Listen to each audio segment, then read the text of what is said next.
Assalamualaikum guys, bersama aku lagi Faizanal. Dalam video kali ini aku nak kongsikan satu smartphone terbaru daripada Xiaomi yang boleh dikatakan agak hype lah in this few weeks. Banyak gila kan phone Xiaomi, kejap minggu ni keluar lain, minggu depan keluar lain, bulan ni keluar lain apa semua.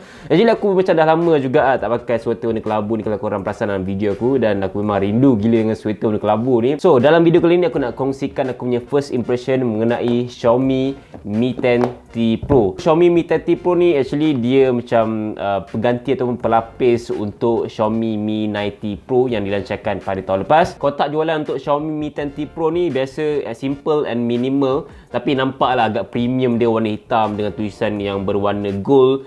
10T kat sini, 108 megapixel sensor, and then dalam kotak dia ada bagi casing silikon yang lembek macam ni, dan ada texture pada bahagian belakang ni, ada dua surface texture, and then dia bagi pengecasan 33 watt dalam kotak jualan, 2 pin macam ni, dan seterusnya ada kabel jenis USB-C to USB-A warna putih macam ni, and yang terakhir dia bagi dongle USB-C to earphone jack 3.5mm. So ini menandakan bahawa Xiaomi Mi 10T Pro tak ada earphone jack 3.5mm 2020. Okay guys, sekarang ni aku nak go through dekat Xiaomi Mi 10T Pro ni punya phone sendiri. Seperti korang nampak, dia punya rekaan memang agak berlainan daripada Xiaomi Mi 9T.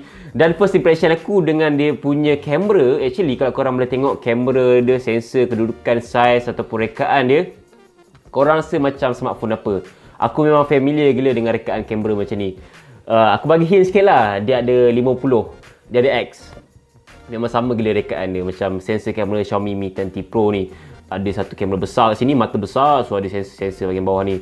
Dan aku difahamkan untuk dia punya kamera utama, actually bukannya kuat kamera, tapi 3 kamera saja. So kedudukan sensor dia bagi aku macam agak nice lah untuk kamera utama Xiaomi Mi 10T Pro ni. So dia gunakan 108 megapixel kamera utama, 13 megapixel kamera ultrawide dan 5 megapixel kamera makro. Aku tak faham sangat kenapa dia orang suka sangat letak kamera makro. Macam tak guna sangat pun kamera makro sebenarnya. Aku lebih prefer untuk dia orang letak kamera telefoto lah kot kan. Dan kamera bump dia memang akan membuatkan phone korang terangkat macam ni lah.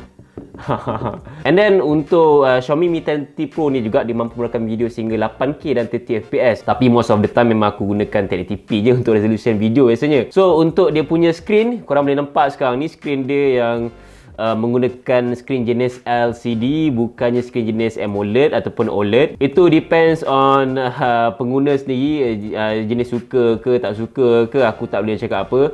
Bagi aku, bila aku tengok dia punya screen, warna dia, kecerahan dia cukup cantik dekat mata aku sendiri, first impression aku. Tapi something yang aku perasan sikit untuk dia punya screen IPS LCD ni adalah, kalau korang boleh perasan dia punya bingkai dia tu, kenapa phone flagship dekat dunia sekarang, especially Android, dia tak suka nak balancekan dia punya bingkai tu. Dia mesti kena bingkai bawah tebal sikit, atas tu dah okey dah lah bagi atas tu kan, tapi bahagian bawah tu mesti tebal. Dah nampak macam phone ni phone mid-range pula, dah nampak macam phone murah. Tapi itulah, harga Xiaomi Mi 10T Pro ni memang akan murah nanti sebenarnya. So dia low cost kan in terms of dia punya quality screen, gunakan IPS LCD saja. Tapi kelebihan dia, kalau korang nak tahu, untuk Xiaomi Mi 10T Pro ni dia menggunakan paparan jenis 144Hz. So dia memang smooth gila setakat ni.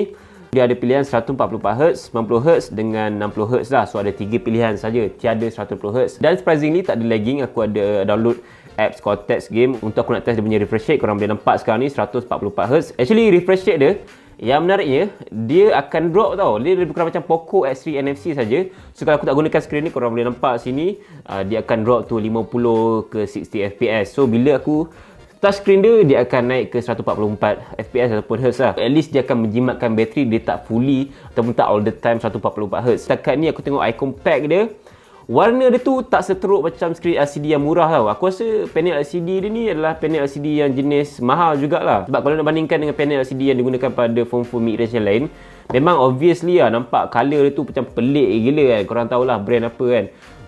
Tapi untuk IPS LCD Xiaomi Mi 10T Pro ni, aku nampak almost macam AMOLED sikit lah, tapi tak sama lah macam AMOLED. Sebab kalau korang perasan betul-betul dekat bahagian dia punya punch hole display, macam aku tengok sekarang ni, aku still nampak macam ada shadow warna hitam dekat lingkaran punch hole display dia tu. So bawah ni pun sama, nampak shadow dekat bahagian bawah dia ni dengan bahagian punch hole display dia. So itu benda yang paling obvious untuk first impression aku. Dan Obviously, untuk dia punya panel belakang ni ialah jenis Corning Gorilla Glass 5. Dan obviously, aku boleh nampak muka aku macam cermin dah. Boleh jadikan cermin dah sekarang ni.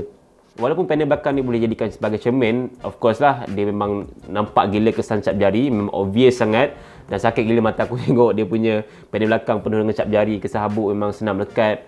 So, korang pakailah casing ni kan untuk nak elakkan benda-benda macam tu. Tapi casing dia bagi aku macam looks cheap lah macam ni. Aku tak tahu pendapat korang macam mana. Korang rasa okey casing ni? Bagi aku macam looks cheap sikit, but at least ada lah casing daripada tak ada langsung kan. Selama aku gunakan Xiaomi Mi 10T Pro for a few days ni, aku rasa aku agak suka lah dengan MIUI 12 dia. Sebab pengalaman MIUI 12 ni quite minimal lah bagi aku. Dia macam wow, walaupun dia ada banyak, still ada pre-install apps, still ada kalau korang install apps dia ada iklan keluar. So benda-benda tu still ada untuk MIUI 12 ni. So untuk bahagian prestasi dia, Xiaomi Mi 10T Pro ni menggunakan chipset Snapdragon 865 dengan rangkaian 5G.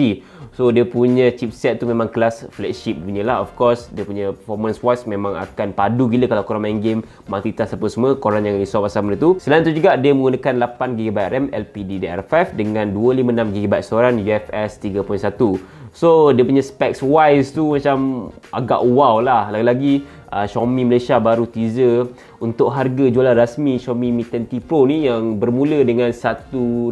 So aku jangkakan memang harga dia bawah RM2,000 lah, confirm lah kan, sebab Xiaomi dah teaser benda tu. Saya aku buat video ni, aku tak tahu lagi berapa harga rasmi. Maybe after aku buat video ni dah Xiaomi dah announce lah berapa harga jualan rasmi. So korang komen kat bahagian bawah harga jualan rasmi untuk Mi 10T Pro. Aku jangkakan 1999 lah untuk pasaran Malaysia. Sebab Mi T series ni boleh dikatakan spek killer dengan harga yang agak membunuh jugalah. Dia macam ala-ala Poco punya series sikit kan. Untuk Xiaomi Mi 10T Pro ni menggunakan storage speaker pada bahagian atas dan pada bahagian bawah ni. So dia tak ada audio jack 3.5mm dan masih mengekalkan IR blaster untuk jadikan sebagai remote control korang. Okay, highest volume.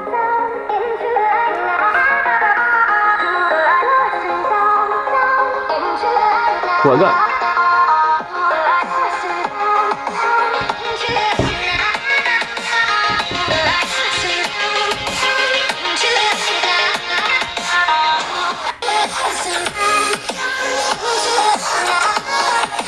So untuk speaker dia bagi aku kuat, tapi tidak terlalu kuat lah kalau nak bandingkan dengan gaming smartphone. Lagi padu gila speaker dia. Storage speaker dia biasa-biasa saja. Feel untuk pegang phone ni memang korang akan rasa speaker vibration dia pada bahagian belakang panel ni. So itu something yang agak annoying bagi aku. So memang rasa lah, walaupun aku try pakai casing kejap, still rasa, walaupun pakai casing, still rasa dia punya getaran dekat bahagian panel belakang kalau buka max volume. So itu benda yang sama aku hadapi dekat Poco X3 NFC juga. So far in terms of design wise, dia macam smartphone yang tak terlalu mahal dan tak terlalu murah. Dan satu lagi benda yang paling menarik lagi dengan Xiaomi Mi 10T dan Mi 10T Pro adalah dia punya kebesaran bateri yang menggunakan bateri sebesar 5000 mAh yang juga ada pengecasan pantas 33 watt. So dia punya ketahanan bateri bagi aku setakat ni aku guna for a few days, aku rasa memang sangat memuaskan lah. Daripada pagi sampai ke malam kot boleh tahan.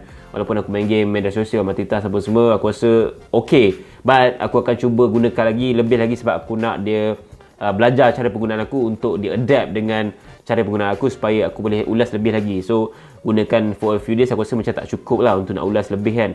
Tak apa, kita tunggu ulasan aku yang seterusnya dalam next video insyaAllah. Bagi aku quite okay dengan harga bawah 2000 untuk skrin IPS LCD, Snapdragon 865, rangkaian 5G lagi, 144Hz lagi dengan bateri sebesar 5000 mAh. Yes, okey untuk harga bawah 2000. Memang sangat affordable dengan 108MP sensor kamera lagi. So ya, itu saja untuk aku punya first impression mengenai Xiaomi Mi 10T Pro. Kalau korang ada pendapat, korang boleh kongsikan dekat bahagian komen dan follow Twitter dengan channel aku, like, komen dan share video ni, subscribe channel aku. InsyaAllah kita bertemu lagi lain video. Assalamualaikum.